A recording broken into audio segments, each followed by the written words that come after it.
les 3 entrées physiques dans le royaume de Dieu. Nous allons prendre Jean. Jean chapitre 3.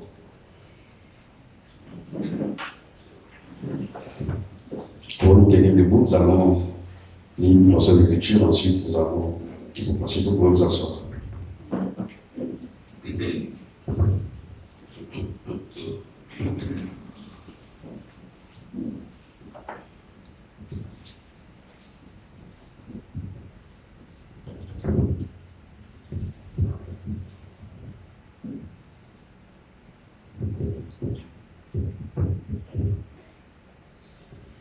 Jean chapitre 3 à partir du verset 11. En vérité, je te le dis, nous disons ce que nous savons et nous rendons témoignage de ce que nous avons vu. Et vous ne recevez pas notre témoignage. Si vous ne croyez pas quand je vous ai parlé des choses terrestres, comment croirez-vous quand je vous parlerai des choses célestes? Personne n'est monté au ciel, si ce n'est celui qui est descendu du ciel, le Fils de l'homme qui est dans le ciel. Seigneur Jésus-Christ, je t'en suis reconnaissant pour ta fidélité, Seigneur. La Bible dit en toi, il n'y a qu'un nombre de variations. Tu ne changes pas. Tu es le même. Hier, aujourd'hui et éternellement. Je te remercie pour ce mot d'ordre, Seigneur, qui règne parmi ton peuple, mon Dieu. Seigneur, je sais et je crois que c'est le produit du Saint-Esprit. C'est le Saint-Esprit qui produit le bon ordre parmi les enfants de Dieu. Je te prie, Seigneur, que ce bon ordre, Seigneur, puisse demeurer parmi ce peuple, Seigneur. Je te prie, accorde-le.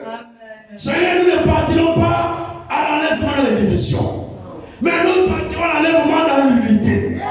L'unité du corps de Christ. L'unité dans la foi. Seigneur, accorde l'unité dans cette assemblée. Accorde l'unité parmi les frères. Accorde l'unité parmi les sœurs. Accorde l'unité parmi le peuple derrière le boulot. Et que ce peuple soit sous tes instructions, Seigneur. Je te recommande encore ce peuple entre tes mains. Et je me recommande aussi en toi. Ordre tout ce qui est mort. Et que tu puisses toi-même t'en emparer de ce vase inutile. Et que tu puisses, mon Dieu, parler à ton peuple, Seigneur, au travers de ce vase inutile. Mais tout ce qui est de côté venant de l'or. Mais, Seigneur, dans ce vase, tout ce qui vient de toi, Seigneur, tenez que la parole de vérité soit proclamée à ton peuple, Seigneur. Bénis-nous en ce temps, Seigneur, et glorifie ton Seigneur au milieu de nous ce matin. Au nom de Jésus-Christ, nous t'avons ainsi prié. Amen. Amen. Amen. Vous vous asseoir.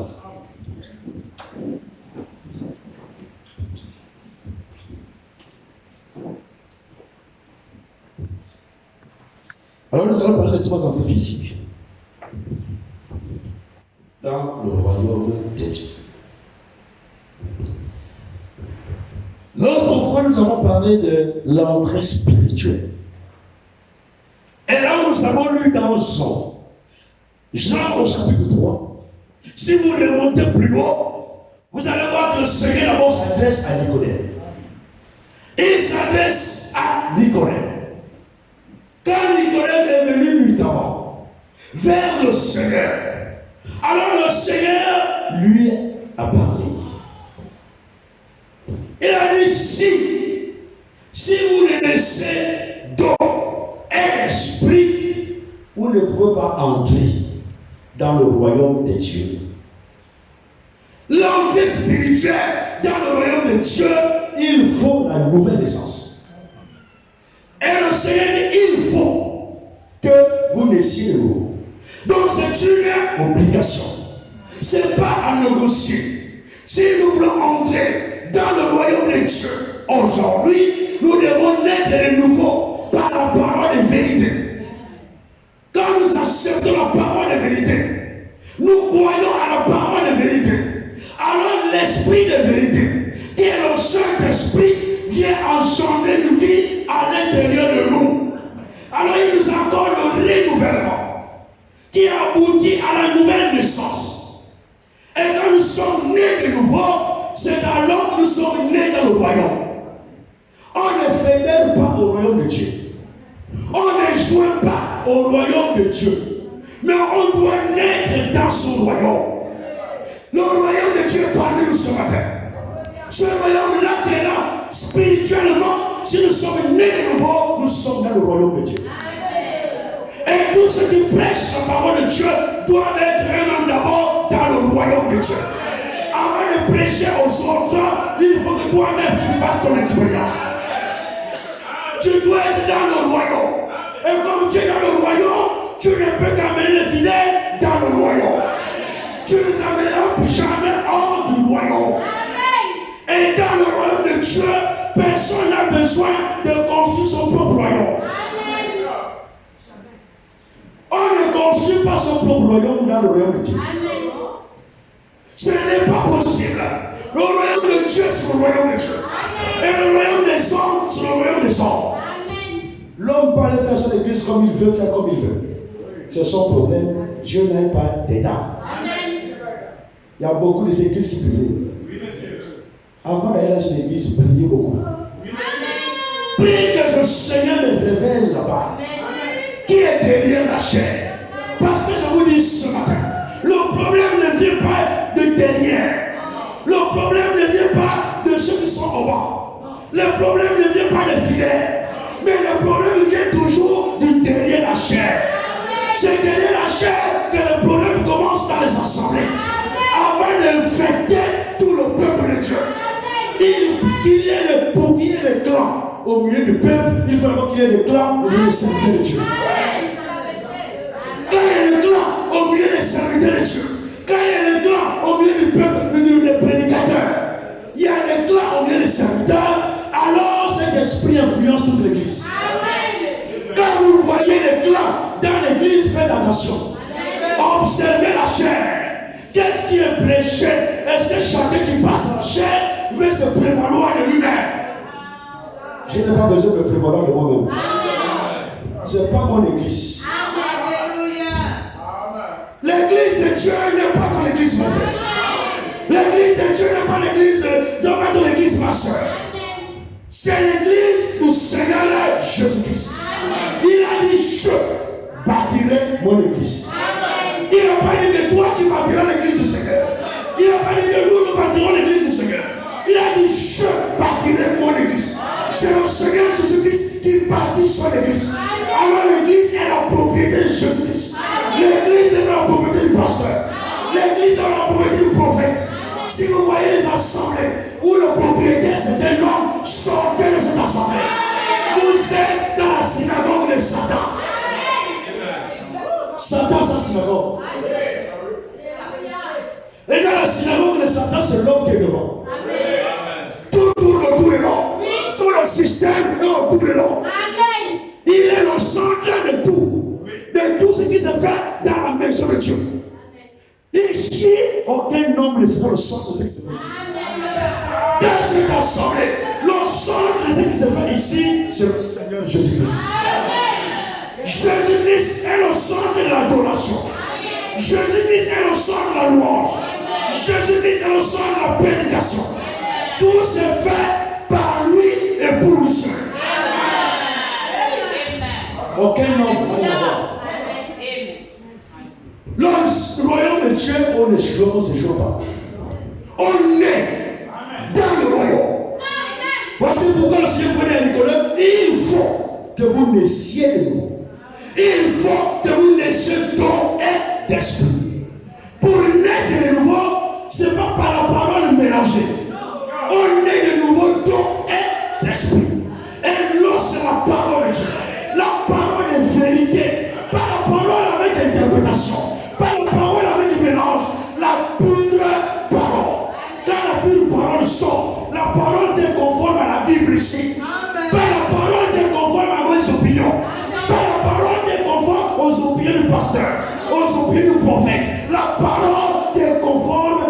Écritures, au sein des Écritures. Alors quand cette parole sort, alors le Saint-Esprit, qui est l'Esprit de vérité, accompagne toujours la parole de vérité. Si vous recevez la parole de vérité, vous recevez l'Esprit de vérité. C'est l'Esprit de vérité qui produit tout dans l'homme, même la nouvelle naissance. Pour que nous naissions de nouveau, il faut d'abord recevoir la parole de vérité. Ensuite, l'Esprit de vérité, comme avec Marie, c'est le même processus. Pour que Marie puisse être enceinte, il fallait que Marie reçoive d'abord la parole de vérité. La semence parole. Et comme elle a cru à la parole, alors la Bible dit le Saint-Esprit l'a recouvert de son nom. Donc le Saint-Esprit est venu changer la vie dans Marie sur la base de la parole de vérité. Sur la base de la parole de semence qui a été ensemencée dans Marie. Alors la parole de l'Esprit a produit la vie. Dans Marie. C'est le même processus pour chacun de nous pour les nouveaux. La manière que Jésus est venu au monde, c'est la même manière que nous devons naître spirituellement. Nouvelle naissance. Si nous ne naissons pas de nouveau, nous ne sommes pas dans son royaume. Vous pouvez crier comme vous voulez. Vous pouvez même parler. Vous pouvez même prophétiser. Les dons de l'esprit n'est pas l'évidence. Quand tu me le manifestes, ce n'est pas l'évidence que tu es sauvé. C'est pas parce que tu prophétises. C'est pas parce que tu parles en langue que tu es né de nouveau. Ou que tu te connais. Non. Tu peux avoir un don. Mais tu as besoin aussi de passer par le processus de la conversion. Peu importe ton don. Même si c'est un don de don spirituel ou c'est un don de la parole, tu dois passer par le processus de la conversion. Tu dois naître d'abord de nouveau.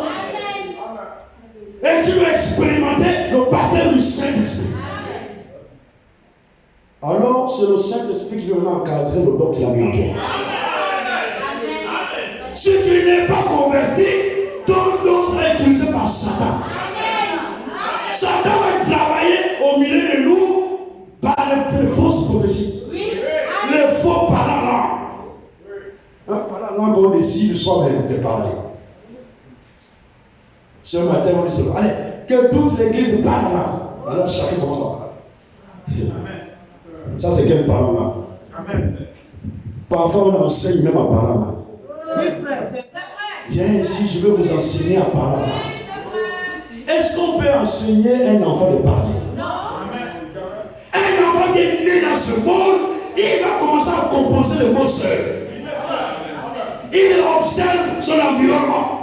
Il regarde comment les parents parlent, alors il commence aussi à composer les mots. Un bon matin, vous adorez seulement papa. Un bon matin, vous adorez seulement maman. Qui a enseigné à dire papa, maman, lui-même il va parler. Il est produit pour parler. Il est équipé pour parler le langage des sorts. Les enfants de Dieu sont équipés pour adorer Dieu. Les enfants de Dieu sont équipés pour servir Dieu. Un enfant de Dieu, on ne force pas l'adoration. On ne force pas la louange. Lui-même, il est équipé pour adorer Dieu. C'est son environnement. Il n'a pas besoin de dire, viens ici, je vais t'apprendre. Et quand l'onction descend, voici pourquoi nous devons beaucoup nous consacrer. Parmi nous, il y a des dons spirituels qui sont là. Et les dons spirituels sont liés à l'esprit.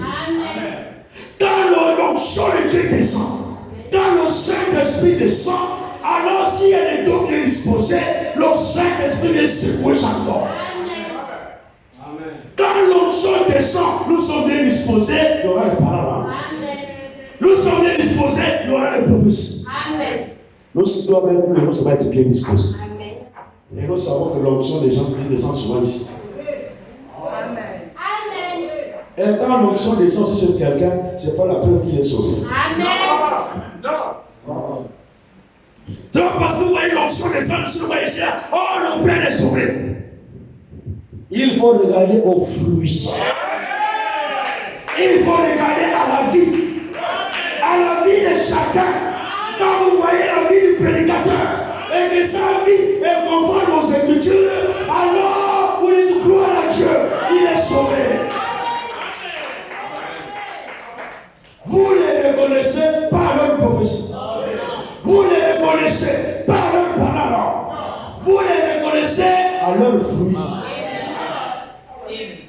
faut regarder les fruits. Nous, ici, on ne se dit pas. Par la langue, c'est bien. Par la prophétie, c'est bien. Nous avons l'absolu des l'absolu ici. L'absolu, c'est la Bible. Quand peu importe ce qui se passe, nous ramenons ça ici. Amen. On ramène nos Écritures. Si c'est conforme, nous disons gloire à Dieu. Si ce n'est pas conforme, nous mettons le côté. Le Saint-Esprit ne parlera jamais en contradiction avec sa propre parole. La Bible, c'est le Saint-Esprit qui a inspiré les hommes. La Bible dit toute écriture est inspirée de Dieu. Donc toute écriture dans la Bible est inspirée de Dieu. Alors si c'est Dieu qui a inspiré l'écriture, Dieu ne peut plus encore venir parler autrement. Quand je parle, ça doit être en conformité avec les écritures. Si ce n'est pas en conformité, c'est un faux serviteur. Ne cherchez pas à négocier pour ça. En un mot, aujourd'hui, nous sommes au temps, il faut dire oui, oui, non, non. Il faut appeler mal, mal et bien, bien. Nous ne sommes plus au temps de la confusion. Nous avons reçu la lumière du soir. Et cette lumière nous éclaire. Et nous voyons clair. Et nous pouvons discerner les vrais serviteurs des faux serviteurs. Même au premier âge de l'Église, ils pouvaient discerner ceux-là qui se disaient apôtres. Ils s'éprouvent par la parole. Ils s'éprouvent, ils ont éprouvé ceux qui se disaient, pas ceux qui étaient apôtres. Ceux qui se disaient eux-mêmes apôtres. Quand vous voyez quelqu'un qui monte ici, oh je suis un prophète, oh je suis un évangéliste, oh je suis ceci, cela, faites attention. Il faut vous vérifier bien là, c'est faux. Les vrais ne parlent pas. Les vrais font confiance au Saint-Esprit. Et comme il sait que le Saint-Esprit confirme toujours les appelés de Dieu, il confirme toujours les appels, il va toujours confirmer. Amen. Il va passer là pour confirmer. Même ce matin, quand je parle, il y a quelque chose dans ton cœur qui te dit voilà celui-là qui il est. Amen. Je crois à 100%. Amen. Ce sont les expériences que nous faisons. Le Saint-Esprit parle. Nous ne sommes pas au temps où le Saint-Esprit ne parle pas. Amen. Le Saint-Esprit parle. Et le temps du miracle n'est pas passé. Nous sommes toujours au temps du miracle. Le Saint-Esprit est présent parmi le peuple de Dieu. Lorsqu'il se rassemble, quelque chose va se produire.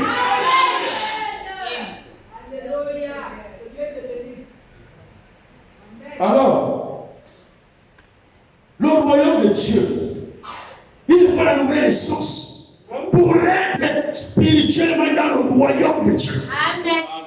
Alors, si nous sommes nés de Dieu, parce que nous naissons de Dieu. Amen.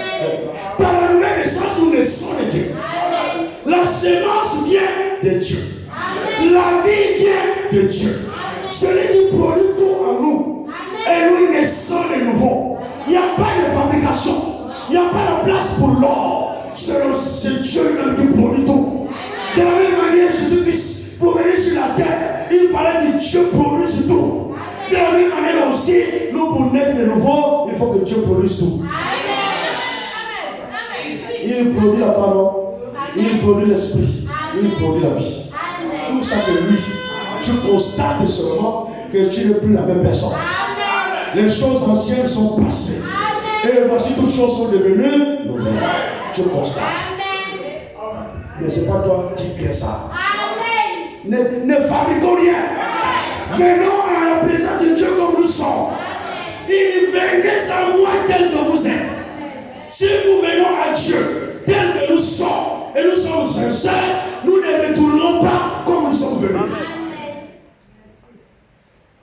Tu viens à Dieu d'un cœur sincère, avec tes problèmes, tes manquements. Peu importe ton problème, même si tu es encore chalet, peu importe, c'est pas un problème. Amen. Viens là où il y a la vie. Amen. Si tu viens, tu ne fabriqueras rien. Amen. Quelque chose va se produire. Amen. Amen. Alors le Seigneur, dans Jean 3, à partir du verset 11, nous avons lu.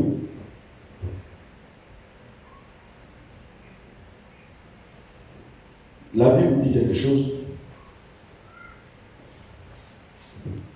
Je retourne à Jean 3.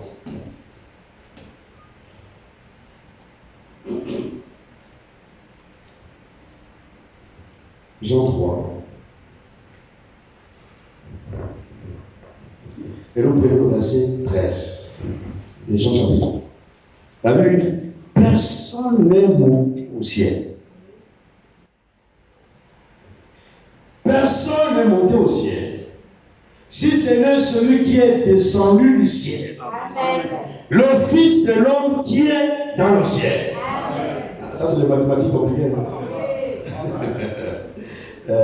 Personne n'est monté au ciel. Si ce n'est celui qui est descendu du ciel. Qui est descendu du ciel? Jésus-Christ. Si ce n'est celui qui est descendu là, personne n'est monté au ciel. Si ce n'est celui qui est descendu là. Est-ce que nous comprenons quelque chose? Personne n'est monté au ciel. Si ce n'est celui qui est descendu du ciel. Après, il précise. Il faut que nous comprenions. Le Fils de l'homme qui est maintenant où? Dans le ciel. Et il est là présent. Personne n'est monté au ciel. Si ce n'est celui qui est descendu. Il est descendu, il est là. Il est en train de parler aux disciples, il parle avec eux. Mais après, il dit non. Si ce n'est le... Attends, je ne pense pas. C'est extraordinaire.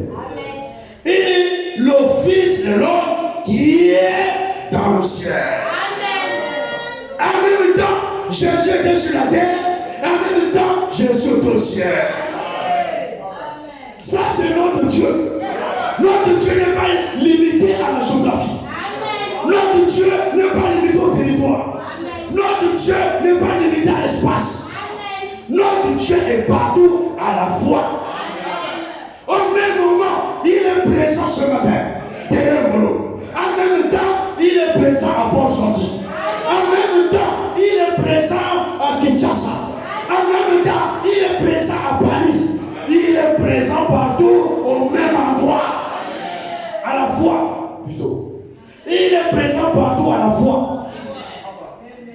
Ce que Satan ne peut pas faire. Satan n'est pas partout à la fois. Satan est une créature. Et une créature est limitée à l'espace. Une créature est limitée à une zone bien précise. De la même manière que je peux mettre à la fois Libreville et à Franceville, de la même manière, Satan peut mettre en même temps Libreville et à Franceville. Nous sommes tous des créatures. Satan n'est pas un créateur. Satan est une créature. Et une créature est limitée. Dieu est partout à la fois. Ce matin, il est là, il règle les problèmes. Les mêmes problèmes, les règle à Port-Gentil. À la même seconde. Le même problème, il règle dans partout où tout le peuple est assemblé à son nom. Il règle. Amen. Notre Dieu n'est pas limité.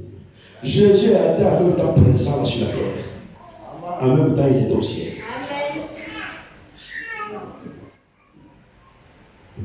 Voici pourquoi c'est Dieu lui-même. Dieu qui nous a visités dans la chair. Amen. C'est Dieu lui-même qui était présent. Alors quand il dit personne ne monte au ciel, personne ne monte au ciel. Amen. Est-ce que Jésus dit toujours la vérité? Amen. Jésus dit toujours la vérité. En lui, il n'y a pas possibilité de mentir.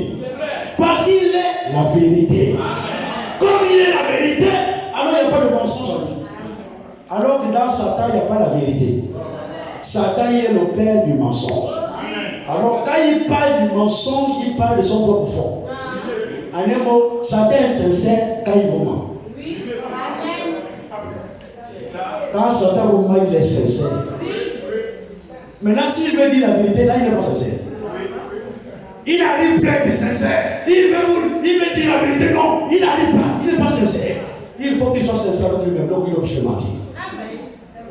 Tout ce que vous Satan vous présentera, c'est toujours le mensonge. Amen. Alors moi, je suis arrivé déjà à ce niveau-là. Peu importe, même si c'est un miracle. Amen. Si ce n'est pas en conformité avec les Écritures, je dis Satan, tu mens. Amen. Satan aussi produit des miracles. Il fait des miracles. Voici pourquoi le peuple de Dieu, l'épouse n'est pas celui qui parle des miracles. L'épouse ne suit pas les miracles. L'épouse suit la parole de Dieu. C'est la parole de Dieu que l'épouse suit. Et comme l'épouse suit la parole de Dieu, alors les miracles suivent l'épouse. Les miracles suivent celui qui suit la parole. Si toi ce matin, tu suis la parole, alors les miracles te suivent.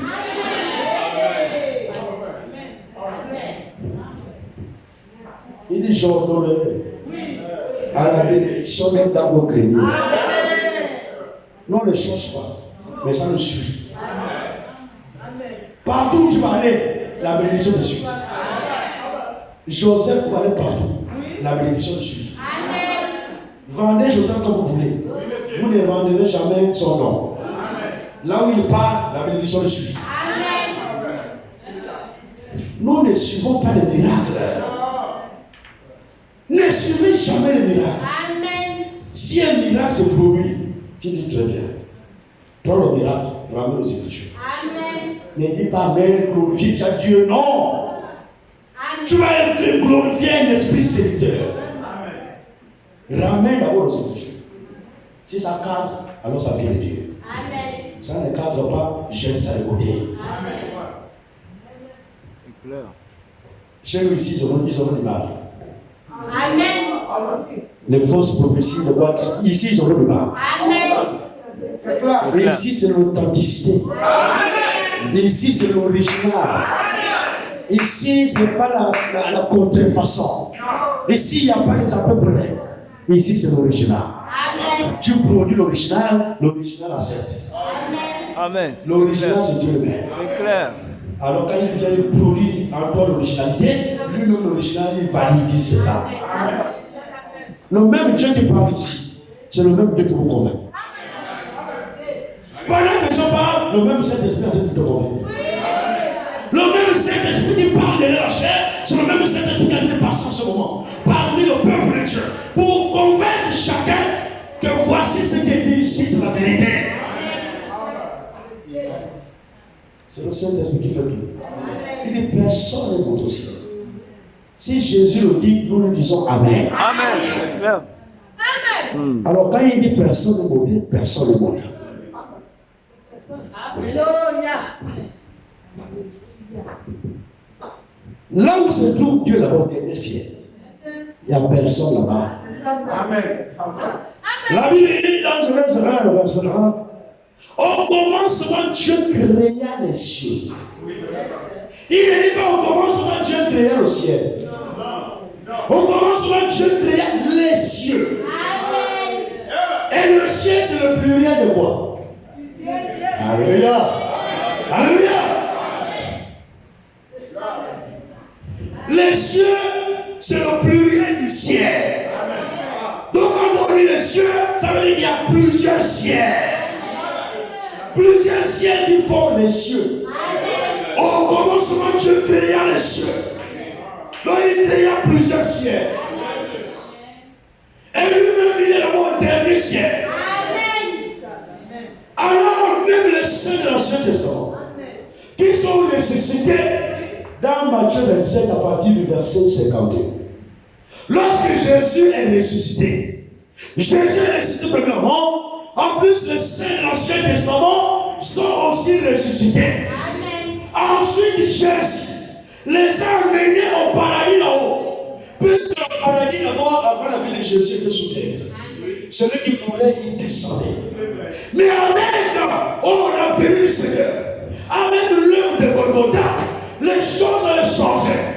À la résurrection du Seigneur, à la résurrection des morts de l'Ancien Testament, Amen. Jésus les a pris et les a amenés au troisième ciel. Amen. Le paradis sont aujourd'hui au paradis. Amen. Ils ne sont pas au dernier ciel.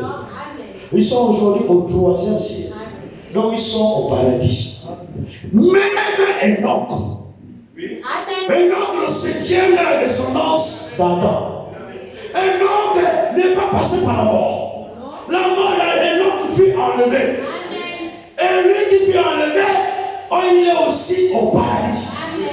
Même quand vous arrivez au temps d'Élie, Élie n'est pas passé par la mort. Élie fut enlevé. Et aujourd'hui, il est au paradis. Voici pourquoi le Seigneur, quand il vient, il dit personne ne monte au ciel.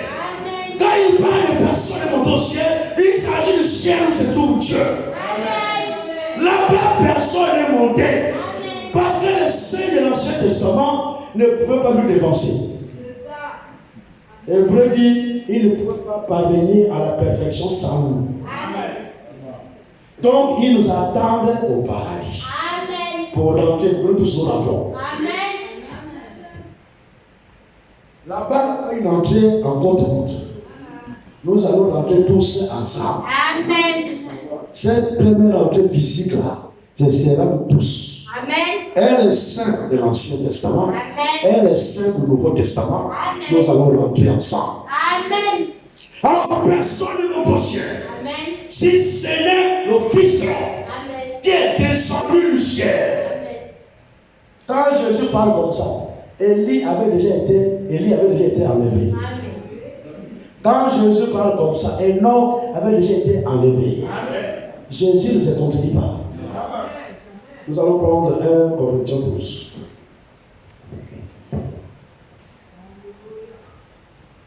2 Corinthiens 12. 2 Corinthiens.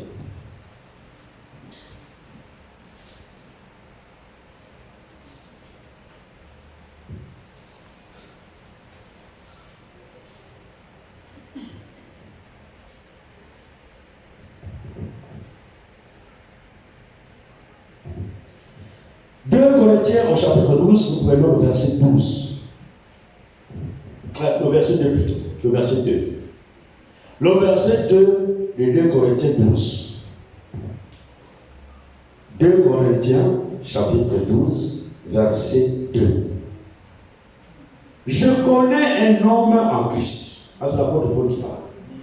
Je connais un homme en Christ qui fut il y a 14 ans ravi jusqu'au 3e ciel. Si ce fut dans son corps, je le sais. Si ce fut hors de son corps, je le sais. Dieu le sait. Amen. Et le verset 3. Et je sais que cet homme, si ce fut dans son corps ou sans son corps, je ne sais, Dieu le sait. Amen. Fut enlevé dans le paradis. Amen. Et qu'il entendit des paroles ineffables qu'il n'est pas permis à un homme d'exprimer. Amen. Il fut enlevé dans le paradis. Donc au 3e ciel. Je réponds cela, le verset 2. Je connais un homme en Christ qui fut il y a 14 ans, ravi jusqu'au 3e ciel. Maintenant, nous prenons le verset 3. Le verset 4 plutôt. Le verset 4. Et donc, il fut enlevé dans le paradis. À précision. Donc, l'apôtre Paul, quand il parle, en réalité, il parle de lui-même. Amen. Amen. Mais c'est ça l'humilité qui caractérise les serviteurs. Amen. Vous ne verrez jamais cet Dieu parler trop de lui-même. Oh, j'ai fait, je suis.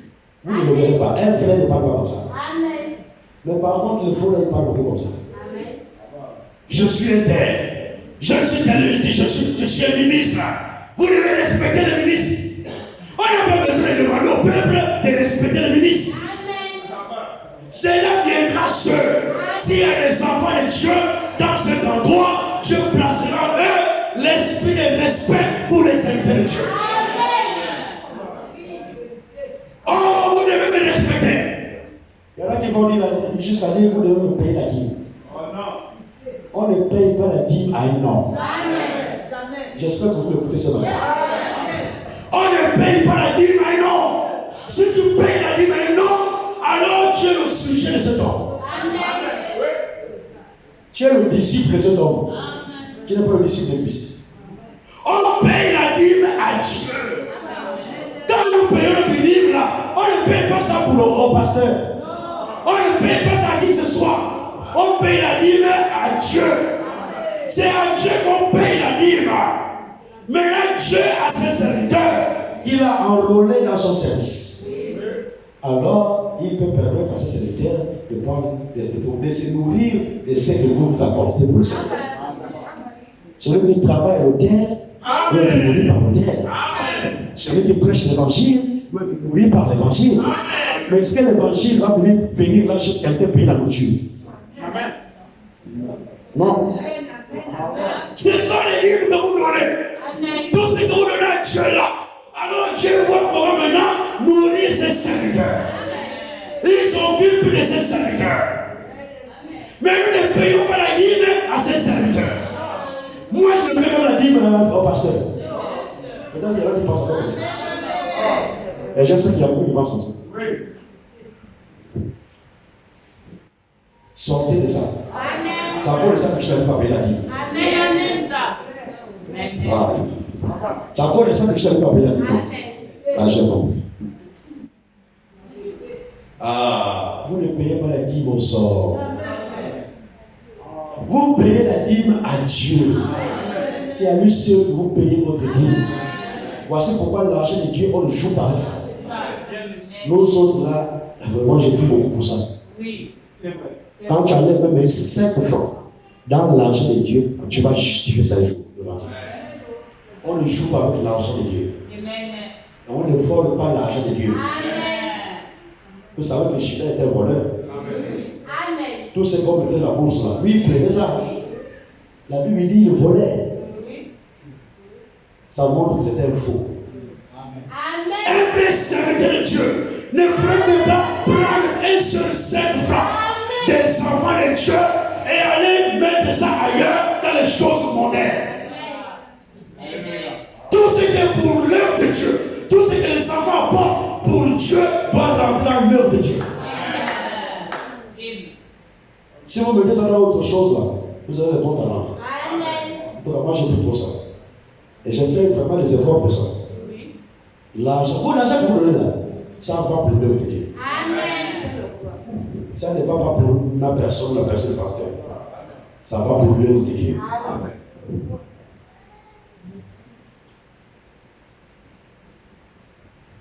Nous devons avoir la crainte pour les choses de Dieu.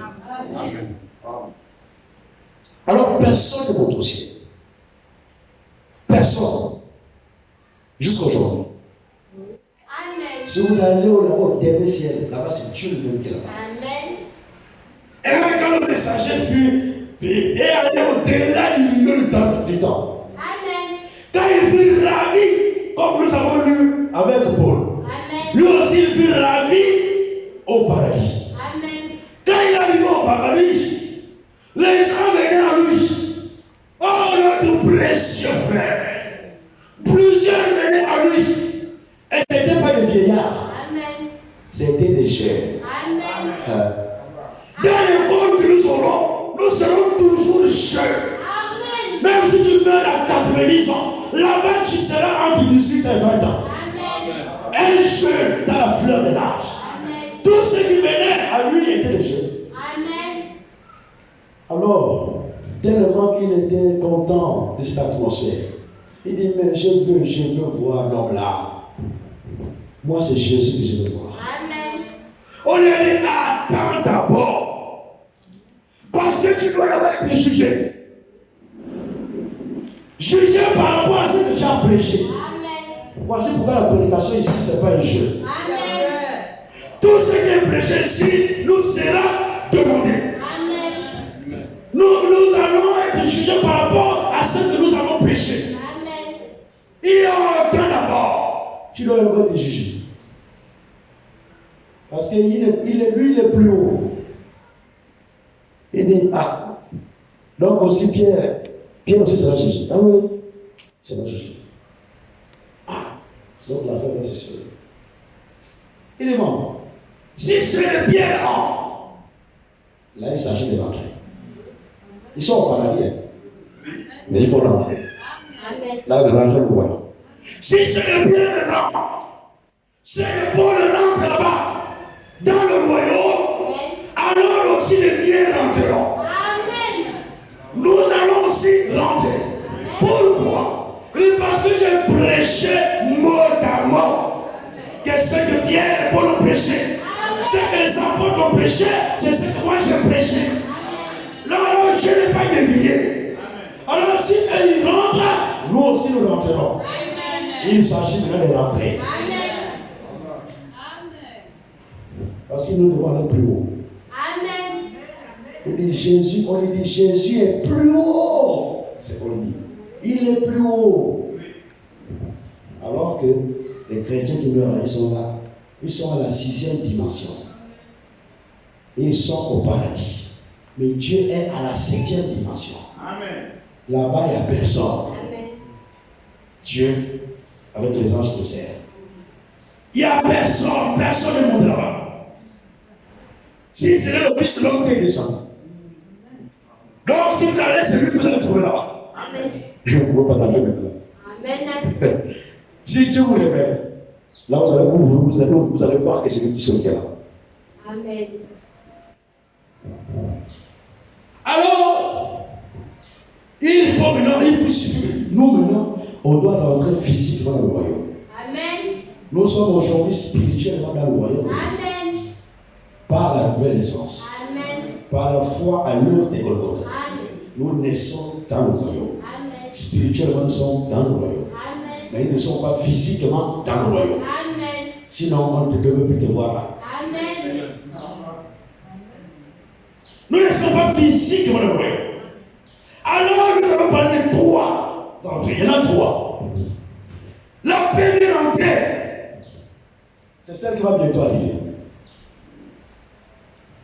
Cette entrée aura lieu lors de l'enlèvement. Amen. Je vais lire encore quelque chose ici.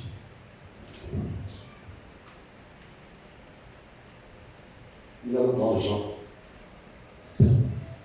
14.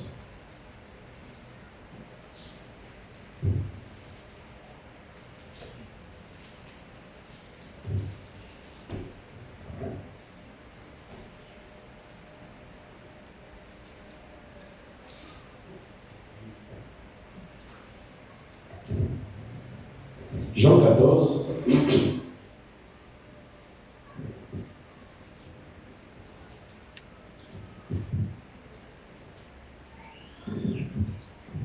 À partir du verset 1er, de Jean 14. Que votre cœur ne se trouble point. Croyez en Dieu et croyez en moi. Amen. Il y a plusieurs demeures dans la maison de mon Père. Si cela n'était pas, je vous l'aurais dit. Amen. Je vais vous préparer une place. Amen. Et lorsque je m'en serai allé, et que je vous aurai préparé une place, je reviendrai. Amen. Et je vous prendrai avec moi. Afin de là où je suis, vous y soyez aussi. Amen. Là, il parle sur la terre. C'est la même chose avec Jean 3. Là, il a fait parler, il parle sur la terre, il parle ici. Mais écoutez ce qu'il dit. Le verset 3. Le verset 3. Et lorsque je m'en serai allé, et que je vous aurai préparé une place, je reviendrai, et je vous prendrai avec moi, afin de là où je suis au présent, là où je suis, vous y soyez aussi. Afin que là où je suis, il est où? C'est pas pour être là sur la terre. Non. Il nous prépare la place sur la terre. En tout cas, ma place, c'est pas sur la terre qui prépare. Amen. S'il y a quelqu'un qui comprend comme ça, c'est son problème. Moi, ma place, il la prépare au ciel. Il allait me préparer une place. Amen. Quand cela sera fait, il reviendra me prendre. Amen. En fait, là où il est, que moi aussi je sois. Donc là où il est là-bas, seul là-bas, là où il est au ciel, quand il a nous préparé une place là-bas, quand il aura fini, il viendra nous prendre. Lors de l'enlèvement. Il reviendra pour nous prendre. Amen. Et quand il va nous prendre, il va nous amener là où il est.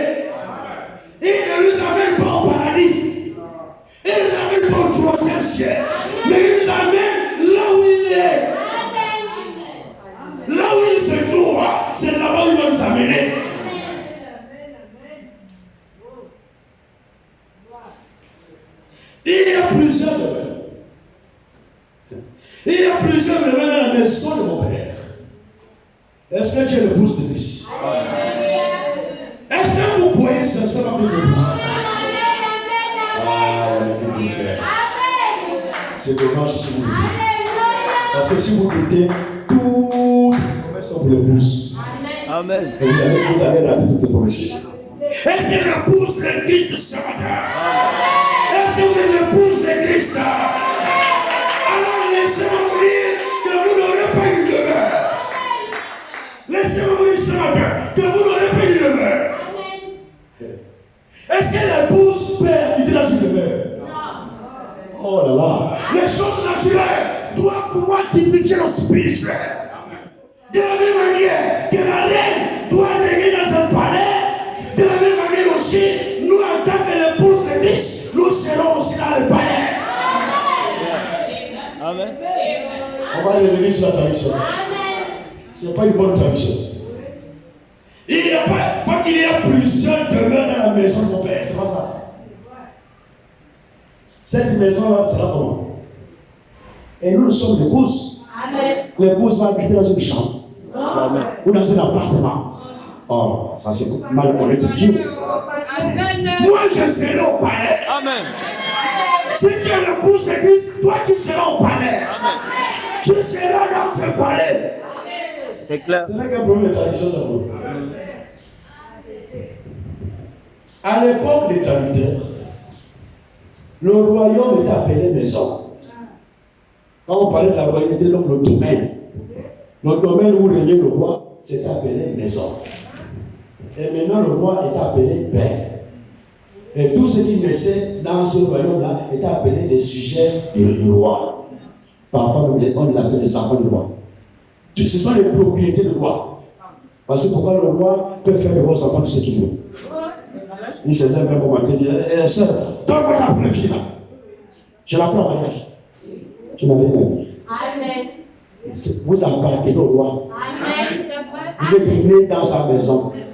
Le royaume là, on appelle ça à l'époque la maison. Alors le prophète dit c'est pour nous une tradition. Il ne s'agit pas de plus simplement dans la maison de mon Père. La maison ici, c'est le royaume de Dieu.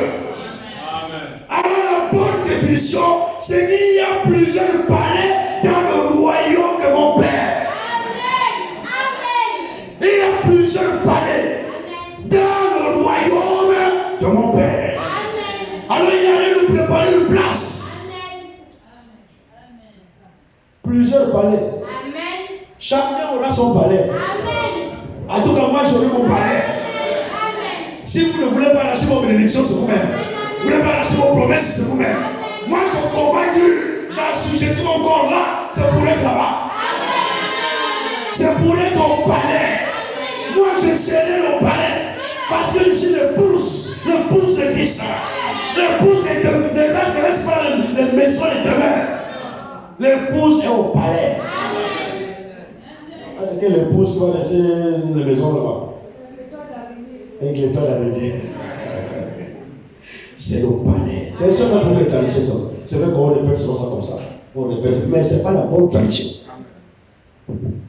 La bonne tradition. Il y a plusieurs palais dans le royaume de mon Père. Et c'est là où il est parti de préparer une place. Et quand il aura fini, il reviendra te prendre. Il reviendra te prendre. Il reviendra nous prendre. Avec là où il est, que nous y soyons aussi. Alors, la première entrée physique, ce sera lors de l'enlèvement. Amen. Lors de l'enlèvement, nous allons prendre une descente ici.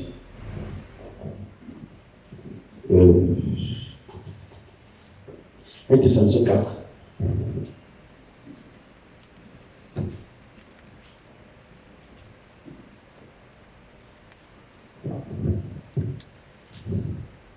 Une Thessaloniciens.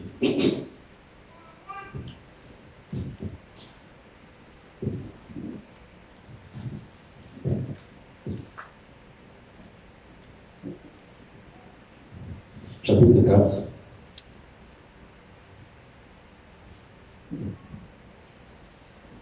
partir du verset.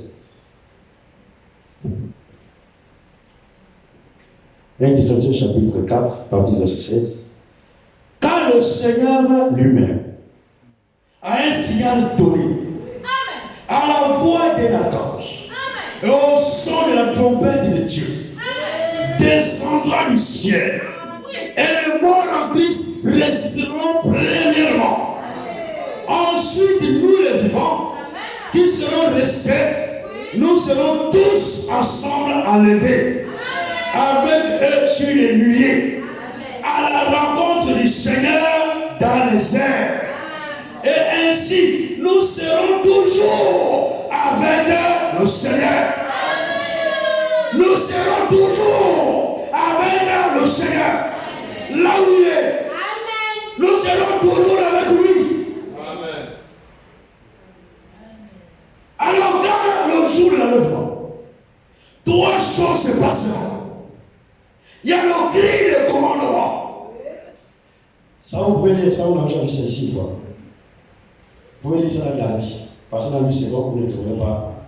Parce que pour moi, ça peut avoir plusieurs versions de la Bible.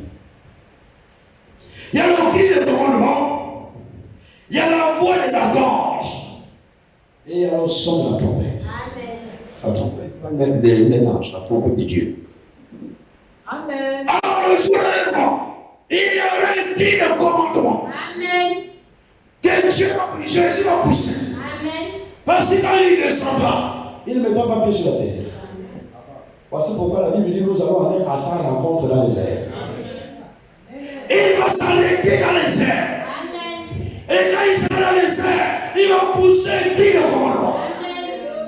Le cri de commandement, c'est pour les morts. Et ce cri de commandement a la puissance de résurrection. De la même manière, devant le tombeau de Lazare, quand il a poussé le cri, c'était un cri de commandement. La Bible dit qu'il cria d'une voix forte. Il cria, Lazare sort. Cri de commandement. Le cri de commandement est monté. Et il a atteint le tombeau. Il est allé dans le séjour de mort. Alors il a ramené l'esprit. L'esprit est devenu dans le corps. Alors le corps de Lazare a commencé à bouger. A commencé à bouger dans le tombeau. Le corps bouge. La mort n'a pas l'autorité sur la résurrection. La résurrection a le pouvoir sur la mort. La mort n'a pas le pouvoir sur la vie. Mais la vie a le pouvoir sur la mort. Jésus-Christ est le prince de la vie. Il est le prince de la vie. Alors la vie a la domination, l'autorité sur la mort. Quand la vie se manifeste, la mort disparaît. Alors le corps est devenu à la vie. Mais où il est mort. Quand on a mis le mort là, ça ne pouvait pas résister. Il doit sortir. Amen. S'il faut sauter, il saute. Amen. Avec toutes ces bandes là, il saute. Il sort du tombeau. Amen. Quand le cri fut poussé, le cri a ramené Lazare à la vie. Amen. Et les gens qui ont été là ont pu témoigner qu'ils ont vu Lazare vivant. Ce n'est pas de la philosophie. Moi, je ne prêche pas la prédication comme les théologiens. Parce que je crois que l'évangile est la puissance de Dieu. Pour le salut de quiconque croit. Donc ce matin, il y a une puissance dans sa vie. Et moi, je prêche avec conviction. Moi, je ne doute pas. Voici pourquoi je n'ai pas peur de sorciers qui sont là. Parce qu'il y a une puissance ici ce matin. Et cette puissance, peu importe ce que tu fais ce matin, tu la libères même pas en tête d'argile. Il est présent. Je ne compte pas sur ma puissance. Je ne compte pas sur ma force. Je compte sur la puissance de Dieu. Et quand il est là, je le sens souvent. Quand vous voyez là parler avec conviction là, il est là. Bon, là, je vous dis deux choses. Parce que c'est des choses que je sens. Je ressens ça. Quand il est présent, là, maintenant, j'ai beaucoup de conviction. Quand vous voyez avec conviction là, je vous dis deux choses. Amen. Quand on va parler à la conviction, il faut savoir. Amen. Et là, il n'y a rien qui peut le toucher. Amen. Alors, quand il poussera ce cri-là, le jour de l'enlèvement, ce sera pas un cri pour tout le monde. Non. Ce sera un cri pour le mort en Christ. Amen. Ce n'est pas à la mort que tu seras en Christ. Amen. Nous sommes en Christ maintenant. Amen. C'est maintenant que tu dois être en Christ. C'est maintenant que tu dois te trouver en Christ. Amen. Quand la mort viendra, la mort est de trouver en Christ. Et tu meurs en Christ. Et comme tu meurs en Christ, la mort ne change pas ton état. Tu es toujours là en Christ. Alors quand le cri de commandement sera prononcé, le cri de commandement là concerne les morts en Christ. Si tu n'es pas en Christ, ce n'est pas ça ne te concerne pas. Si tu veux, sois maintenant en Christ là. Tu ne pourras, si tu meurs sans Christ, la mort ne change pas ton état. Tu meurs sans Christ. Christ, c'est maintenant. Amen. Pendant que nous avons le souffle de vie, c'est maintenant. Et si tu le mets à demain, demain ne t'appartient pas. Donc demain, je vais boire. Demain, je vais prendre mon baptême. Très bien. Est-ce que tu es le maître du jour? Il y a quelqu'un qui est le maître du jour. Et il n'est pas seulement le maître du jour, il est aussi le maître du souffle de vie. Alors quand il dit, je ôte le souffle de vie. Parce que n'oubliez pas, quand il a formé l'homme au commencement, la Bible dit, il souffla dans cet homme-là un souffle de vie. Et cet homme devint un esprit, un être vivant. De la même manière qu'il a soufflé dans cet homme-là, de la même manière aujourd'hui, il peut retirer son souffle. Et s'il retire son souffle ce matin, tu n'es qu'un homme inerte. Plus de bougeotte. Tu ne sortiras même pas, tu ne marcheras même plus. Jésus est le maître de souffle de vie. C'est maintenant que nous devons l'accepter. Si tu attends demain, après-demain, ça ne t'appartient pas. Demain, ce n'est pas ton jour. Arrêtez ton jour ce jour. Nos jours, chacun de nous, chacun de son jour, c'est aujourd'hui. Parce que pourquoi le frère femme dit chacun a son aujourd'hui. Chacun de nous a son aujourd'hui. Aujourd'hui, pendant que je parle, il y a quelqu'un qui a fait cette expérience. C'est son aujourd'hui. Ce n'est pas l'aujourd'hui du voisin. Ce n'est pas aujourd'hui la voisine. La voisine aussi, on a son aujourd'hui. Chacun de nous, Dieu traite avec nous de manière individuelle. Quand tu expérimentes Dieu là, ne pense pas que c'est l'autre qui fasse la même chose. L'autre là-bas, il a train de s'amuser là. Il regarde la coiffure de la sœur. C'est ça. Il regarde la tenue de la sœur. Pendant que toi, tu es en train de vivre ton expérience. Il regarde les chaussures. Est-ce que c'est bien ciré? Est-ce que il regarde les choses naturelles. Toi, tu as des choses spirituelles. La parole n'est pas naturelle. La parole est spirituelle. Voici pourquoi la parole ne passera pas. Les choses visibles passeront. Mais les choses invisibles ne passeront pas. La parole de Dieu est invisible. Et la parole de Dieu ne passera pas. Tout passera. Même ce corps mortel passera. Le Gabon passera. Votre territoire là, votre terrain pour le Soudan passeront. Comme les gens que vous souffrez pour construire là, passeront. Comme voiture vous prenez crédit pour acheter là, passeront. Tout passera. C'est la parole de Dieu de l'éternel.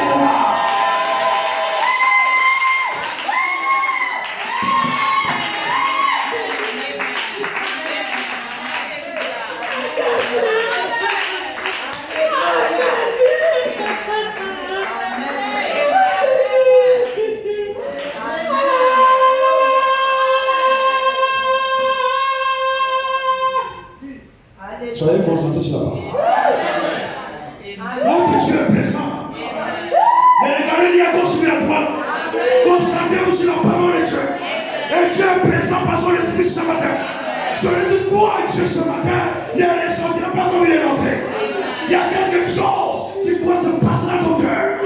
Et il est prêt ce matin à t'accorder le désir de ton cœur.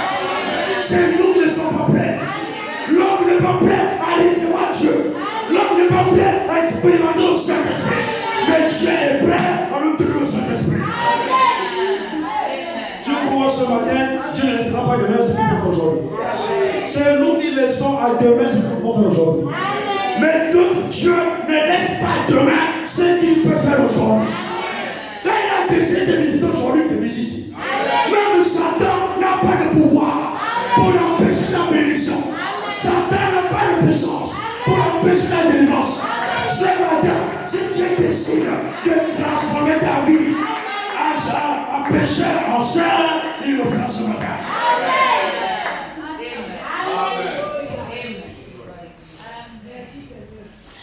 Alors le jour de l'enlèvement, qui le commande? Les morts en plus seuls entendent ça. Pas tous les morts. Et quand ils vont entendre ça, oh, quelque chose va se passer dans les sépulcres. Quelque chose va se passer dans les tombeaux. Quelque chose va se passer dans la mer. Quelque chose va se passer dans le feu. Tous ceux qui sont passés par le feu, tous ceux qui sont passés par la mort, on travaille les eaux. Tous ceux qui sont morts, peu importe même ce qui est, les ossements vont se rassembler. Les ossements vont se rassembler. Et ça va se rassembler. Si la tête était à 1 kilomètre, la tête va chercher dans ce tour lorsqu'il court. Si le pied était à 2 kilomètres, le pied va chercher lorsqu'il a la jambe. Chaque os va chercher l'autre. Alors, il y aura une reconstitution de ce que tu es. La forme va se rassembler.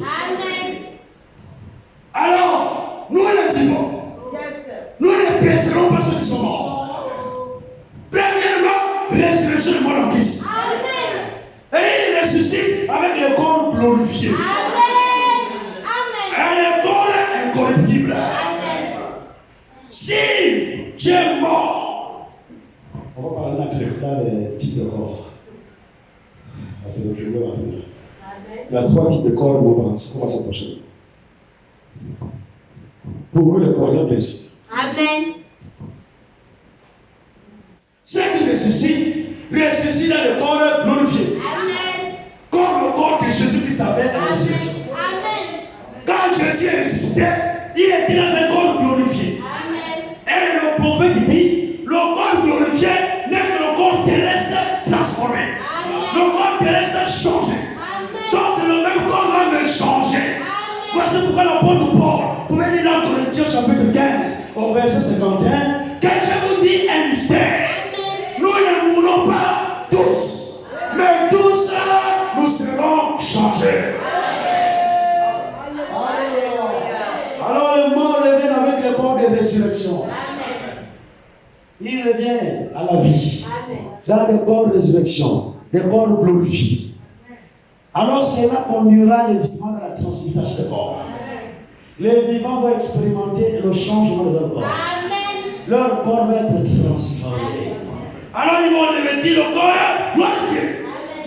Et le corps glorifié, c'est dans ce corps-là, tu es physique. Et tu as même temps spirituel. Alléluia. Nous allons voir ça. Parce que le cœur, Dieu a mis au cœur et revenir sur les différents corps. Nous allons revenir sur ça prochainement. Dans le corps glorifié, tu peux toucher. Amen. Dans le corps glorifié, on peut te toucher. Amen. Alors que quand quelqu'un meurt, il va dans un corps spirituel, là-bas, tu ne peux pas le toucher. Amen. Parce que pourquoi Jésus, quand il est ressuscité, quand il vient vers ses disciples, il apparaît. Amen. Il ne marche pas. Amen. Dans le corps glorifié, tu peux apparaître là. Amen. Tu penses seulement aux États-Unis, tu apparais aux États-Unis. Tu penses seulement au Congo, tu apparais au Congo. Jésus n'a pas besoin de marcher. Il fait des apparitions. Et même quand il apparaît, même si la maison est fermée, même si la maison est fermée, les fenêtres, les portes sont fermées, il va apparaître. Il apparaît pendant que tout est fermé. Les disciples ont expérimenté ça dans Jean 20. Pendant qu'ils étaient là, ils étaient en train de voir. Tout était fermé. Tac, le Seigneur apparaît. Il apparaît là. Oh, c'est un corps glorifié. Dans ce corps-là, Nous ne sommes pas assujettis aux distances. Amen. Nous ne sommes pas assujettis à la faim. Amen. Nous ne sommes pas assujettis au sommeil. Amen. Nous ne sommes pas assujettis au naturel. Amen. Nous sommes dans la domination du naturel. Amen. Parce que dans ce corps-là, nous n'avons pas de péché. Il n'y aura pas de péché dans ce corps glorifié. Dans ce corps-là, pas de péché. Et dans ce corps-là, on peut manger. Le Seigneur pourrait le dire, est-ce que vous avez quelque chose ici à manger? Parce que vous goûtez encore un peu là. Je vous dis, un esprit n'a ni chair ni os, comme vous le voyez. Jamais. Moi, jamais. Vous voyez, touchez. Touchez-moi. Les disciples peuvent toucher. Corps physique. Amen. Les disciples peuvent le toucher. Touche-nous. Même Thomas, parmi son doigt, il met dans les plaies du Seigneur. Le Seigneur, il met le doigt là où il y avait les clous là. Il touche bien. Il voit même les glaces du clou. Et à nous, toujours là, c'était passé par le centre là, la porte. Après, le clou a dévié sur le côté. Il met le doigt, touche. Ah, c'est vrai. C'est un corps dans lequel tu peux manger. Amen. Voici pourquoi c'est dans ce corps-là que nous rentrerons. Amen. Pourquoi? Parce que là-bas, c'est le souvenir. Alléluia. Alléluia! Alléluia! Tu ne peux pas manger dans un corps spirituel. Ceux qui sont au paradis là-bas, ils ne mangent pas. Amen.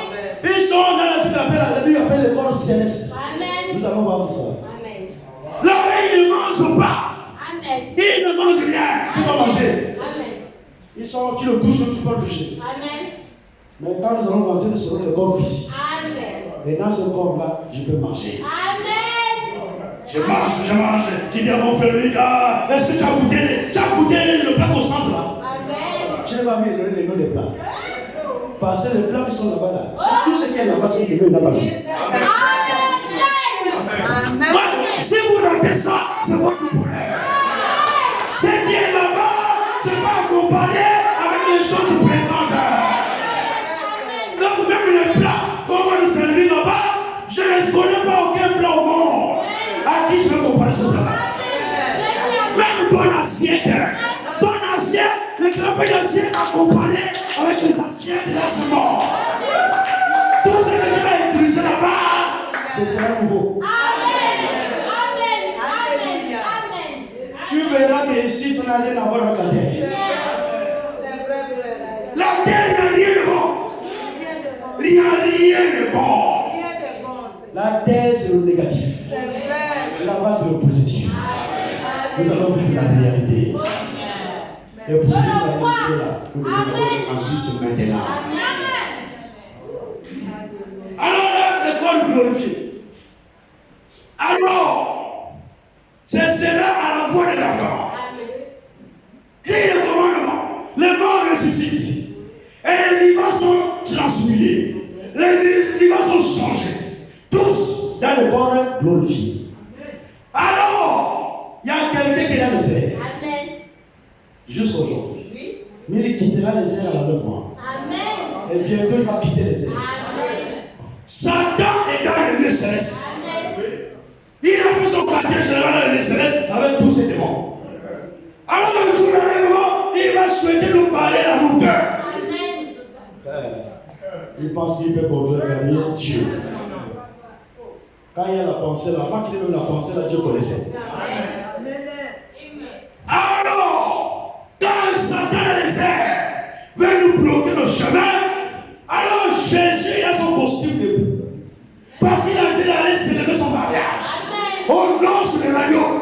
Il n'a pas besoin de toucher encore l'éternel par la bagarre. Il n'a pas besoin de se battre.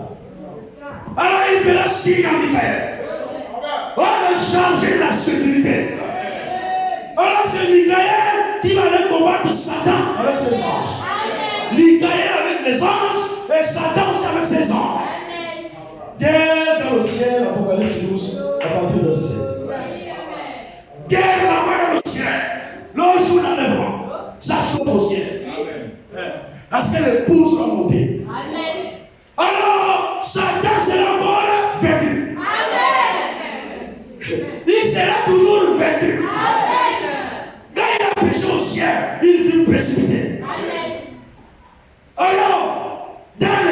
céleste, il sera encore précipité. Et c'est ce jour-là qu'il va quitter les lieux célestes. Ne vous occupez pas de Satan. Il va bientôt quitter les lieux célestes. Et il va venir s'incarner dans l'Antichrist. Quand il quittera, lui il descend au monde. Et nous on monte au son de la trompette de Dieu. La trompette signifie toujours le rassemblement. Quand il y a un son de la trompette, il faut savoir qu'il y a un rassemblement qui est appelé. Alors ce jour-là, il y aura un grand rassemblement dans les airs. Les élus. Un grand rassemblement des élus dans les airs. Alors Satan libère les airs. Il descend. Alors l'épouse de Christ monte. Il y aura croisement. Satan descend, nous on monte. On monte dans les airs. Et lui il descend sur la terre. Malheur au son de la terre. Nous serons dans les airs. On va monter à la rencontre de l'époux. On va aller rencontrer notre époux. Celui que tu as toujours cru sans voir. Celui que tu as aimé sans voir. Ce jour-là, tu le verras tel qu'il est. Nous le verrons. Tu vas le voir, ma soeur. Tu vas le voir, mon frère. Quand il paraîtra, nous serons semblables à lui. Et nous le verrons tel qu'il est. Alors nous montons. Ce n'est pas un enlèvement spirituel. C'est physique. Quand le Seigneur a pris sa résurrection et monté au ciel, ce n'était pas un enlèvement spirituel. Le Seigneur n'est pas monté spirituellement. Parce que les disciples regardaient encore le foyer. Les disciples, même avant qu'il est parti, pouvaient le toucher là. Il était physique, dans un corps physique. Alors, il pouvait monter dans un corps physique. Ce n'est pas un corps spirituel. Quand il monte là, les anges ont apparu dans Acte 1, verset 11.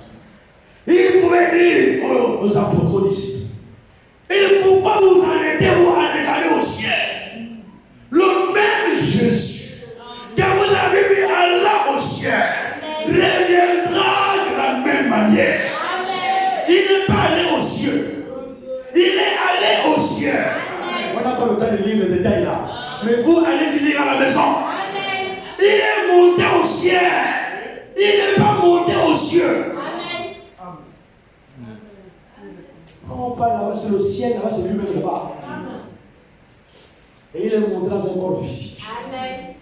Nous aussi, notre enlèvement aussi est physique. Parce que nous aurons le même corps que lui. Nous serons semblables à lui. Corps glorifié. Alors nous monterons physiquement. Et c'est ça la première entrée.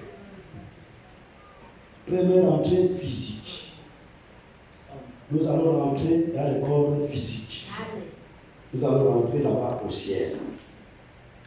Et ce sera la première fois qu'un homme va fouler au ciel. Un homme. Ce sera la première fois qu'un homme va rentrer au ciel. Va fouler le ciel. Parce que personne ne monte au ciel. Si c'est le Fils de l'homme qui descend du ciel.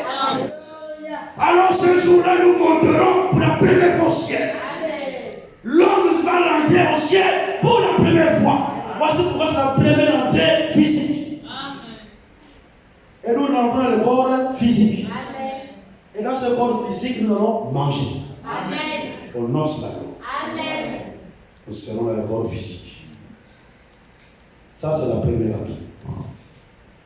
La première entrée concerne l'épouse de Christ. Ça le concerne. Et l'épouse de Christ, c'est les élus de tous les âges. Depuis l'Ancien Testament jusqu'à le Nouveau Testament. Tous les élus des âges seront ensemble autour de la table.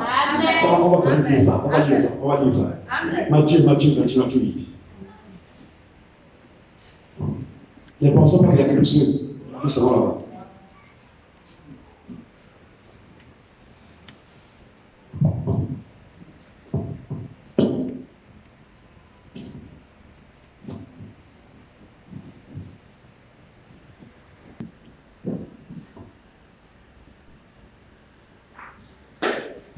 Nous prenons le verset 11 de Matthieu 8. Matthieu 8, verset 11. Or, je vous déclare que personne, que plusieurs, je ne pense pas. Or, je vous déclare que plusieurs viendront de l'Orient et de l'Occident et seront à table avec Abraham, Isaac et Jacob dans le royaume des cieux. Amen. Pas ici sur la terre. Dans le royaume là-bas. Dans le royaume. Oh, je vous déclare que plusieurs viendront de l'Orient et de l'Occident et seront à table avec Abraham, Isaac et Jacob. Nous serons tous autour de la table là-bas. Là-bas, quand nous allons rentrer au ciel, nous allons dans le royaume de Dieu. Nous serons dans les corps glorifiés. Amen. Des corps physiques qui peuvent apparaître et disparaître. Amen. Les corps physiques qu'on peut toucher. Les corps physiques dans lesquels on peut manger. Amen. Dans ce corps-là, nous serons autour de la table avec Abraham. Amen. Nous serons là avec Isaac. Nous serons là avec Jacob, avec tous les élus des arts. Même David sera là. Oui. Salomon sera, tous seront là. Amen. Tous les élus de l'Ancien Testament. Quand il y a eu le Nouveau Testament, oh, Pierre sera là. Amen. L'apôtre Paul sera là. Amen. Ils vont rentrer avec nous. Amen. Ils ne nous devancent pas. Amen. Ils nous attendent auprès. Nous rentrerons tous ensemble. Amen. Alors nous allons manger là-bas. Amen. Nous allons manger aux noces. Dans le corps physique. Dans ce corps physique-là, nous ne sommes pas assujettis à la faim. Amen. On mange parce que nous on veut marcher ça. Amen. Ah, c'est un bon corps. Amen. La faim ne peut pas influencer ce corps. Comme nous sommes aux noces, nous mangeons. Mais nous ne mangeons pas pour la faim. Amen. Ce corps-là, dans ce corps, nous dominons la faim. Amen. Nous dominons le naturel. Amen. En un mot, nous dominons le péché. Amen. Dans ce corps, il n'y a pas de péché. Amen. Nous sommes sans péché. Amen. Alors nous allons revenir sur tout. Première entrée physique, c'est l'épouse. L'épouse a le privilège de rentrer là-bas physiquement pour la première fois. C'est la première entrée. Maintenant, la deuxième entrée, c'est ceux qui vont rester après l'enlèvement de l'épouse. Ceux qui vont rester là. Et dans l'Apocalypse, on peut voir. On peut voir ceux qui vont rentrer aussi après. Une chose, pour que ça ne nous ennuie pas. Dans la première entrée là, nous serons en noces pendant 7 ans. J'espère que nous savons qu'il nous reste seulement une semaine. Après les 69 semaines, la 70e semaine va s'enclencher avec l'enlèvement. Alors quand nous serons au ciel là-bas, nous serons là-bas pendant 7 ans. Parce qu'il va rester, après l'enlèvement, il restera 7 ans. Maintenant, quand nous sommes là-bas, les premiers 3 ans et demi là, le Seigneur va envoyer 2 prophètes en Israël. Élie et Moïse. Vont aller là-bas, vont prophétiser pendant 3 ans et demi. Et au terme de leur prédication, au terme de leur prophétie, au milieu de la semaine, ils seront mis à mort. Amen. Les 2 témoins, les 2 prophètes seront mis à mort. Amen. Et comme ils seront mis à mort là, au milieu de la semaine, ils vont rester là pendant 3 jours et demi. Et au terme de 3 jours et demi, un esprit de vie reviendra en eux. Un esprit de vie viendra en eux. Et ils vont revenir à la vie. Amen. Et quand ils reviendront à la vie, la voix dira monte. Ceux-là font partie de la première entrée. Ils vont nous retrouver là-bas au ciel, au milieu de la semaine. Apocalypse 11.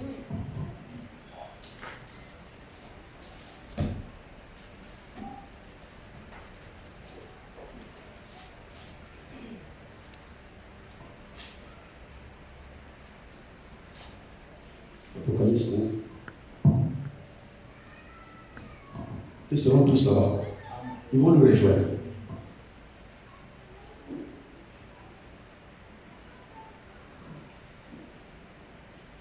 Nous allons prendre à partir du verset 3, Apocalypse 11. Apocalypse 11 à partir du verset 3. Je donnerai à mes deux témoins le pouvoir de prophétiser, revêtus de sac, pendant 1260 jours. 1260 jours, ça fait 42 mois. Et 42 mois, ça fait 3 ans et demi. Dans la première moitié de la dernière semaine. Donc, les 7 ans qui resteront après l'enlèvement. Les premiers 3 ans et demi là, ils vont prophétiser. Ce sont les deux oliviers et les deux chandeliers qui se tiennent devant le Seigneur de la terre. Si quelqu'un veut leur faire du mal, du feu sort de leur bouche et devant leurs ennemis. Et si quelqu'un veut leur faire du mal, il faut qu'ils soient tués de cette manière. Et ils ont le pouvoir de fermer le ciel. Amen. Ça c'est lui. Il ferme mieux. Il ferme. Bon, maintenant la pluie, là, faites comme vous voulez, ça ne viendra pas. Si c'est là en parole. Ils ont le pouvoir de fermer le ciel, afin qu'il ne tombe point de pluie pendant les jours de leur prophétie. Et ils ont le pouvoir de changer les eaux en sang. Ça, c'est maintenant Moïse. Quand il dit change la mer, là, je commence à le voir. Il change ça en sang. Il change la mer en sang. Il l'a déjà fait. Oui. Quand il était sur la terre, il avait déjà fait ça. Amen. Donc il va encore refaire la même chose. Amen. La même chose que Élie. Élie aussi, sur la terre, il a fermé le ciel. Amen. Alors dans le jour de sa prophétie, il va encore fermer. Amen. Pour dire que moi quand je ferme, personne ne peut ouvrir. Amen. Quand l'autre Dieu ferme, personne ne peut ouvrir. Amen. Et quand il ferme, quand il a ouvert, personne ne peut fermer. Amen. Si Dieu a ouvert la porte de ta bénédiction, Satan ne peut pas la fermer. Amen. Le diable ne peut pas la fermer. Amen. Quand Dieu a ouvert, il a ouvert. Personne ne peut faire. Satan ne peut rien faire. Pourtant, il sera sur la terre. Dans l'Antichrist, il sera là. Mais il ne peut rien. Amen. Alors, ils ont le pouvoir de fermer le ciel. Et sur le verset 6. Ils ont le pouvoir de fermer le ciel afin qu'il ne tombe point de pluie. Pendant les jours de leur prophétie. Et ils ont le pouvoir de changer les eaux en sang. Et de frapper la terre de toute espèce de plaie. Ah, ça c'est la spécialité de Moïse. Il fait sortir les gribouilles, il fait sortir même les poux. Il met ça sur les têtes des gens, il met tout ça. N'importe quelle plaie, la balance. Notre Dieu, personne ne peut l'arrêter. Et écoutez, il dit de changer les eaux en sang. Et de frapper la terre de toute espèce de pleurs chaque fois qu'ils le voudront. Amen. Chaque fois qu'ils le voudront. Satan ne peut pas arrêter ça. Si lui dit là, je ferme, je mène. Amen. Dans la suite. Quand ils auront achevé leur témoignage, la bête qui monte la Bible leur fera la guerre. Les vaincra et les tuera. Amen. Ils vont mourir après les premiers 3 années. Et leurs cadavres seront sur la place de la grande ville, qui est appelée dans un sens spirituel Sodome et Égypte. Là même où leur Seigneur a été crucifié. Amen. Des hommes d'entre les peuples, les tribus, les langues et les nations verront leur cadavre pendant 3 jours et demi. Ils vont voir leur cadavre. Quand la Bible a été écrite là, il n'y avait pas que la télévision. Dieu connaît toutes choses.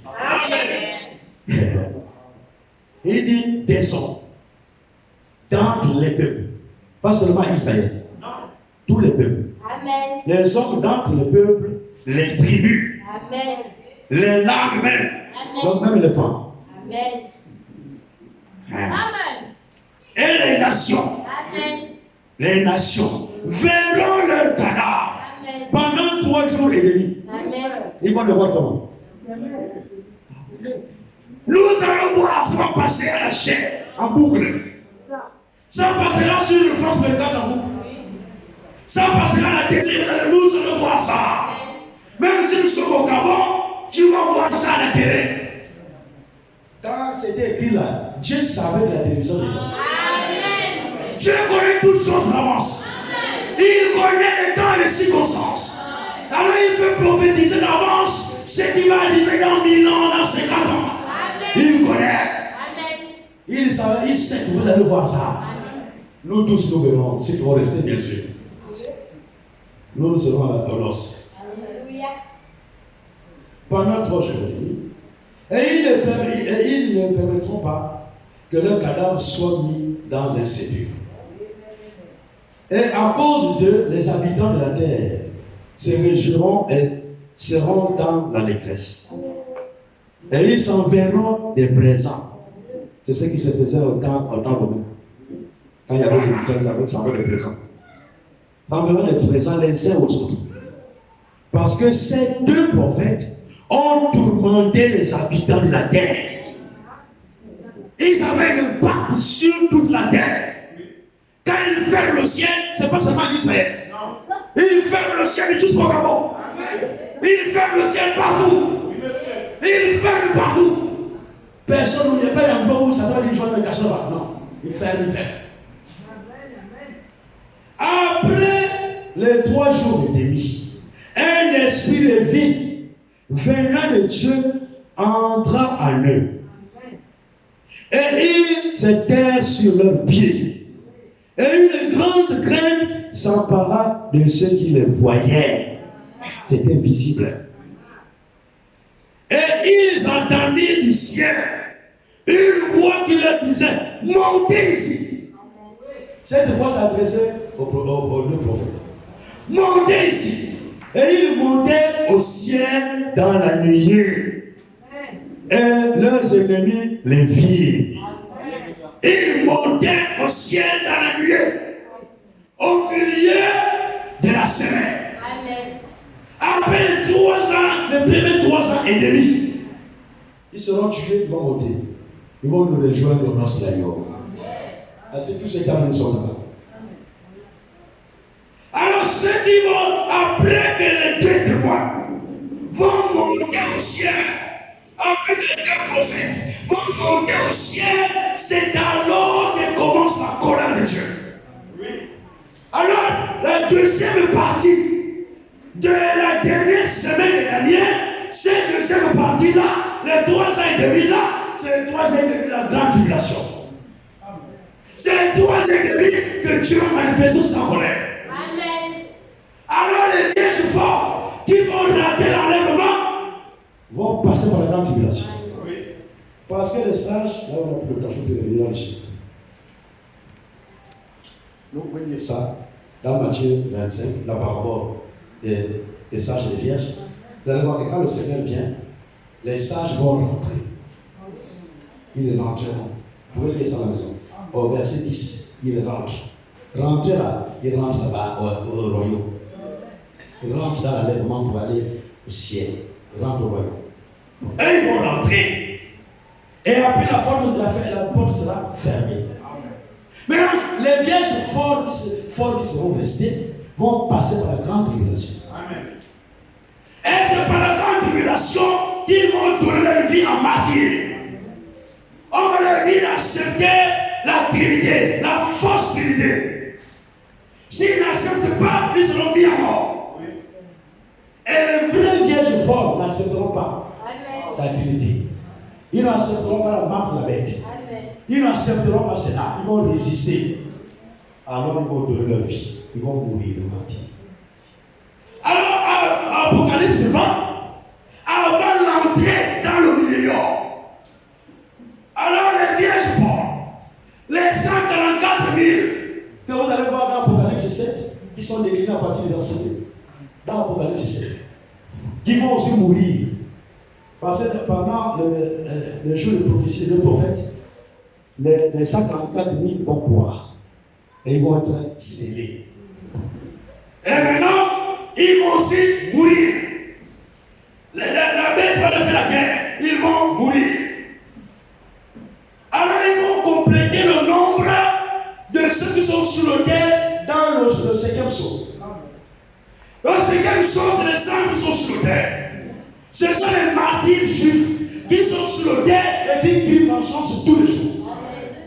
Et Dieu leur dit, attendez jusqu'à ce que le nombre de vos compagnons soit complet. Les compagnons là, c'est les 144 000 qui seront mis à mort.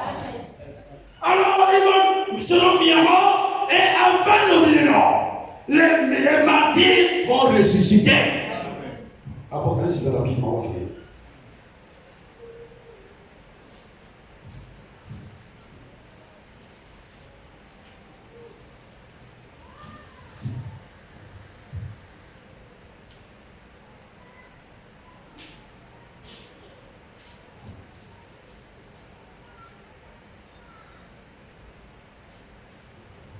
Apocalypse 20. Je vais aller à l'essentiel.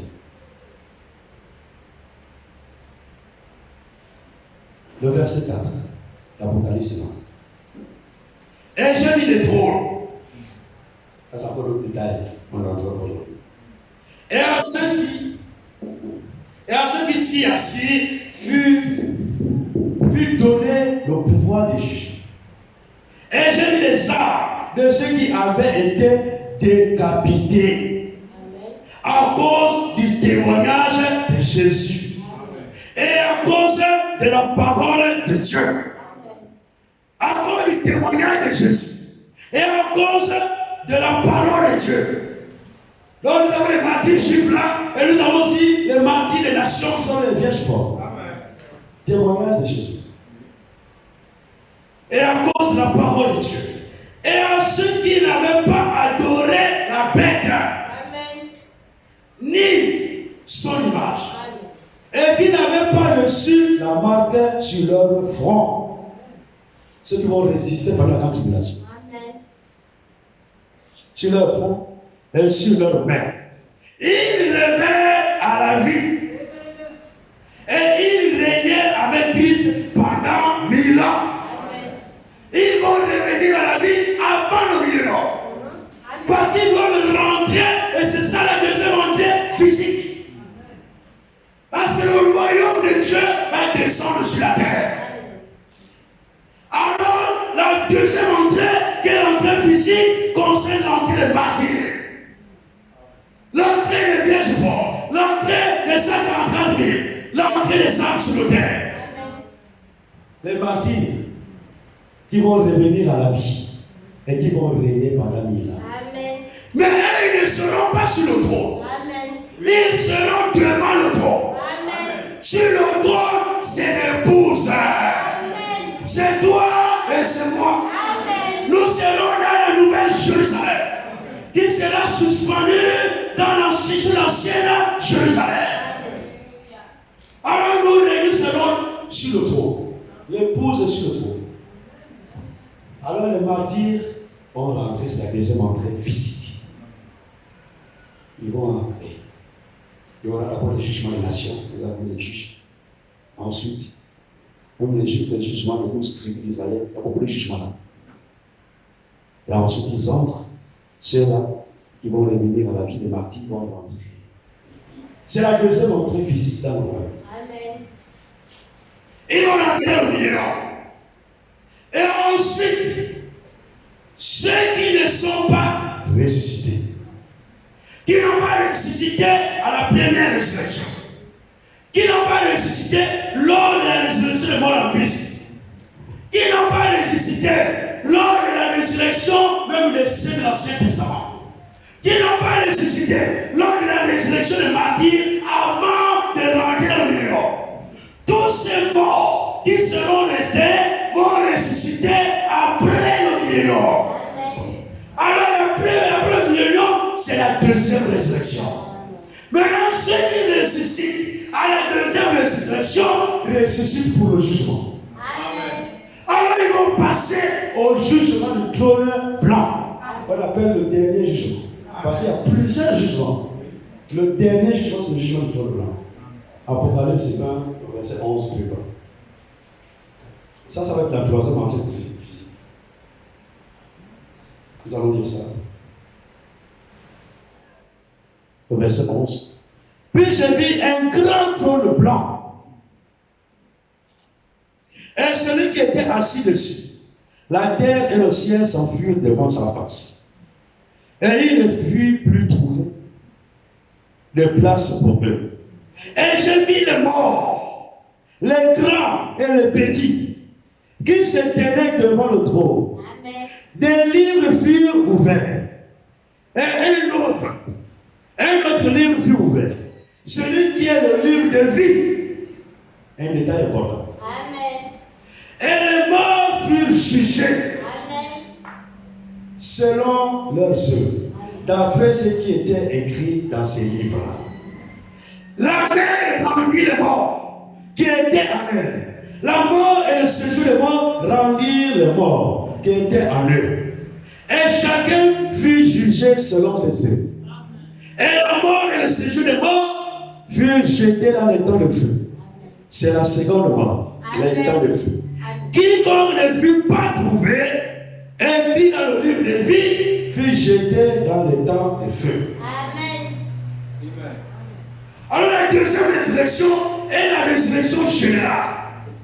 La résurrection où ils vont ressusciter pour le jugement. Tous ceux qui n'ont pas ressuscité jusqu'avant le millénaire vont ressusciter après le millénaire. Et tous ceux qui ressusciteront là, après le millénaire, ressusciteront pour le jugement. Amen. Et les livres furent ouverts. Et parmi ces livres-là, il y a un détail important. Parmi tous ces livres-là qui seront ouverts, il y a le livre de vie. Amen. Et le livre de vie nous donne un détail important. Le livre de vie, c'est la partie du livre où il y a les noms des appelés. Amen.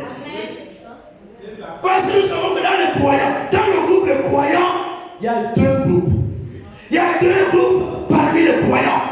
Il y a les appelés et il y a les élus. Il y a beaucoup d'appelés, mais peu d'élus. Mais tous disent qu'ils croient. Les appelés croient juste à l'œuvre de Calvaire. Ils croient que Jésus-Christ est leur sauveur. Mais quand on leur présente maintenant la parole, la sanctification, il ne fait pas aller à la sanctification.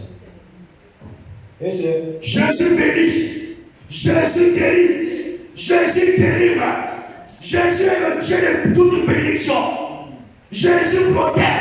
Et c'est Jésus comme un sauveur et non comme un Seigneur. Parce que comme Seigneur, Jésus est censé régner dans nos cœurs, régner dans nos vies. Quand nous l'appelons Seigneur, c'est qu'il règne sur nous. Mais si nous ne voulons pas qu'il règne sur nous, il n'est pas notre Seigneur. Alors il est seulement notre Sauveur. Alors nous sommes les appelés. Et les appelés, leurs noms sont écrits dans la partie livre de vie, tout court.